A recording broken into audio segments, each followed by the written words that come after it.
খেয়াল নামাজে আসলে নামাজ ভঙ্গ হয় না। যেমন আরেকটি দলিল আপনাদেরকে দেওয়া হচ্ছে, আল্লামা তাফসীরে মাজাহিরের মধ্যে আল্লামা সানাউল্লাহ ফানি ফতি রহমতুল্লাহ আলাইহি কত সুন্দরভাবে তিনি মাসালা উল্লেখ করেছেন। তিনি লিখেছেন, মাসালা কিলা ইজাবাতুর রাসূলি লা ইয়াক্তাউস সালাহ, রাসূলের পাক ইসলামের ডাকে সাড়া দিলে নামাজ ভঙ্গ হয় না। তাহলে সিরাতে মুস্তাকিমের মধ্যে সৈয়দ আহমদ বেলবি এবং ইসমাইল দেওবীর এই ভ্রান্ত আকীদা আমরা কোনদিন সমর্থন করতে পারি না। এখন আসুন আরেকটি কথা সিরাতে মুস্তাকিমের মধ্যে বলেছেন, बस कुलियत शरीयत और अहकाम दीन में उसको सैयद अहमद को अंबिया अलैहिस्सलाम का शागिर्द भी कह सकते हैं और उनका हम उस्ताद भी कह सकते हैं। শরীয়তের সার্বিক দিক থেকে এবং আহকামে দ্বীনের ব্যাপারে তাকে সৈয়দ আহমদকে নবীগণের ছাত্র এবং তাদের উস্তাদের সমান বলা চলে। কেমন বদাকিদা দেখুন, যিনি যার জীবনী গ্রন্থ পাঠ করলে আপনারা নিজেই বুঝতে পারবেন জীবনে কোনোদিন লেখাপড়া দূরের কথা যার অক্ষর জ্ঞান ছিল না, আর তার সম্পর্কে সিরাতে মুস্তাকিমে লেখা হচ্ছে তিনি নাকি শরীয়তের সার্বিক দিক দিয়ে আহকামে শরীয়তের সার্বিক দিক দিয়ে রাসূলের পাক সাল্লাল্লাহু আলাইহি ওয়াসাল্লামের ছাত্র কিংবা উস্তাদের সমতুল্য। নাউজুবিল্লাহ।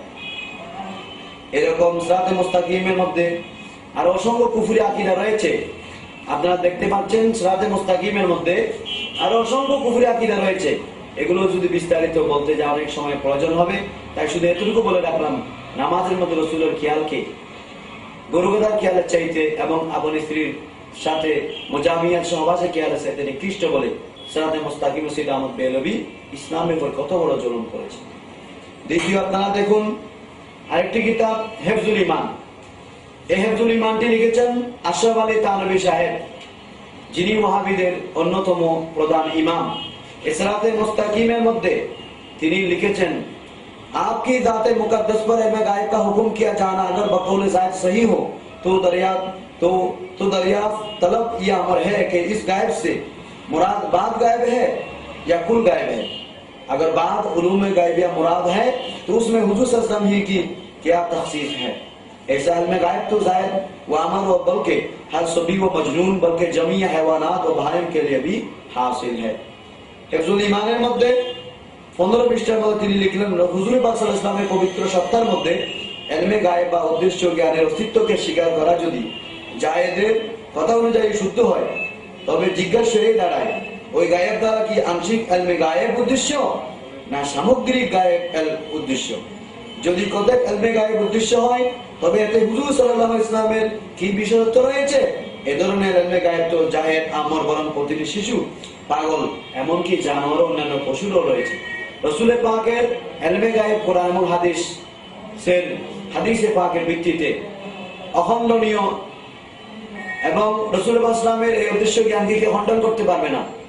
আল্লাহ তাবারাক ওয়া তাআলা কালামে পাকে রাসূল পাক স্বয়ং বুখারী শরীফ সহ অন্যান্য হাদিসে পাকে আল্লাহর প্যারা হাবিবকে যে আল্লাহ ইলমে গায়েব দিয়েছেন তার অসংখ্য প্রমাণ স্থাপন করেছেন। অথচ রাসূল পাকের উদ্দেশ্যকে জ্ঞানকে অস্বীকার করতে গিয়ে কেমন নোংরামির আশ্রয় নিল আশরাফ আলী থানভী সাহেব। রাসূল পাকের ইলমে গায়েবকে গরু, ছাগল, পশু, পাগল, ছাগলের জ্ঞানের সাথে তুলনা করলেন। নাউজুবিল্লাহ মিন যালিক। এরপর আসুন দেওবন্দি আকীদার মধ্যে এটা হচ্ছে, এই কিতাবটি হচ্ছে বারাহিনা কাতিয়া। আপনারা দেখুন এই বারাহিনা কাতিয়ার মধ্যে शैतान और मलकुल मौत की वसात नस से साबित हुई। फजल आलम की वसात आलम की कौन सी नस से कती है कि जिससे तमाम नुसूस को रद्द करके एक शिरक साबित करता है। 55 পৃষ্ঠার মধ্যে খলিল আহমদ আনগুরি সাহেব লিখেছেন, রাসূল পাক সাল্লাল্লাহু আলাইহি ওয়াসাল্লামের জ্ঞানের আল্লাহ রাসূল যে আল্লাহ রাসূলকে আল্লাহ যে জ্ঞান দান করেছেন সেই জ্ঞানের নাকি নস তথা দলিল নেই, প্রমাণ নেই। আর শয়তান মালাকুল মউতের জ্ঞানের দলিল রয়েছে। অতএব তিনি বুঝাতে চেয়েছেন শয়তানের ইলমে রাসূল পাকের ইলমের চাইতে শয়তান এবং মালাকুল মউতের ইলম বেশি। নাউজুবিল্লাহ মিন যালিক। সেজন্য বারাহিনা কাতে আপনাদের সামনে উপস্থাপন করলাম।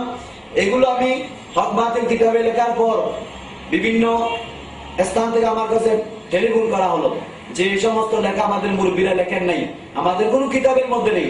দেখুন তাদের কিতাবের মধ্যে এই কিতাব আপনারা সতর্ক দেখুন তারা কি লিখেছেন, শয়তান ওয়া মালাকুল মউত কি ওয়াসাত नस से साबित हुई फख्र आलम की वसाअत इल्म की कौन सी नस्ल को दी है कि जिससे तमाम नुसूस को रद्द करके एक शिरिक साबित करता है।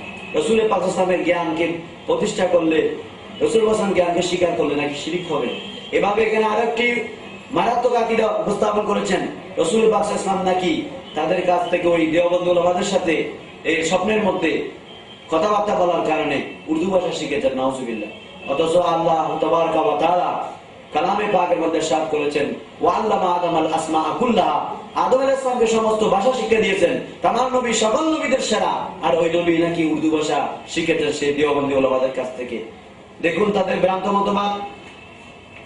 আরেকটি মারাত্মক কিতাব দেওবন্দিরা এই মহাদেশে প্রচার করে যাচ্ছেন, যেটা তাকবিয়াতুল ঈমান। নাম কত সুন্দর, তাকবিয়াতুল ঈমান, শক্ত ঈমান, কঠিন ঈমান, কিন্তু সেখানে ঈমানকে শেষ করে দিয়েছে এই বইয়ের মধ্যে। তাকবিয়াতুল ঈমান এখানে সে লিখেছে, এই কিতাবে তাকবিয়াতুল ঈমানের 33 পৃষ্ঠা আপনারা দেখুন। 33 পৃষ্ঠার মধ্যে সে লিখেছে, जिसका नाम मोहम्मद या अली है वो किसी चीज का मुख्तार नहीं है। যার নাম মোহাম্মদ অথবা আলী তার কোনো ক্ষমতা নেই। অথচ আল্লাহ তাবারকা ওয়া তাআলা আল্লাহর প্রিয় হাবিবকে অসংখ্য ক্ষমতা দান করেছেন, এই ক্ষমতাকে অস্বীকার করেছেন। শুধু তাই নয়, এই কিতাবের মধ্যে তাকবিয়াতুল ঈমানের মধ্যে তিনি লিখেছেন, यानी जितने पैगंबर आए हैं सुमा अल्लाह की तरफ से यही हुक्म लाए हैं कि अल्लाह को माने और उसके सिवाय किसी को न माने। এখানে তিনি লিখেছেন আল্লাহ রাসূল নির্দেশ এসেছেন শুধু এই কথা নিয়ে, আল্লাহকে শুধু মানবে, আল্লাহ ছাড়া কাউকে মানবে না। অথচ ঈমানের মূল ভিত্তির মধ্যে আল্লাহকে মানার সাথে সাথে রাসূলকে মানতে হবে, ফেরেশতাদেরকে মানতে হবে, সকল কিতাবের উপর ঈমান আনতে হবে। এভাবে শক্ত ঈমানের উপর বিশ্বাস স্থাপন করতে হবে। অথচ তারা তাদের তাওহীদের নমুনা দেখাচ্ছেন শুধুমাত্র আল্লাহকে মানলে হবে। অথচ আল্লাহকে অনেকে মানেন, বাংলাদেশে না গোটা পৃথিবীতে অনেকেই গড বলে, আল্লাহকে অনেকে মানেন, কিন্তু তারা ঈমানদার হতে পারে না। কেননা তাদের মধ্যে রাসূল পাক সাল্লাল্লাহু আলাইহি ওয়াসাল্লামের প্রতি বিশ্বাস, সমস্ত কিতাব রাসূলের উপর বিশ্বাস, শক্ত ঈমানের উপর বিশ্বাস নেই বিধায় তারা কোনোদিন মুমিন হতে পারে না। এছাড়াও এখানে আরো জঘন্য মারাত্মক আকীদা তিনি উপস্থাপন করেছেন, যেটা এই কিতাবের মধ্যে 18 পৃষ্ঠা থেকে 42 পৃষ্ঠার মধ্যে রয়েছে অনেক মারাত্মক আকীদা। তিনি লিখেছেন, হর মখলুক বড়া হো ইয়া ছোটা হো, ও আল্লাহ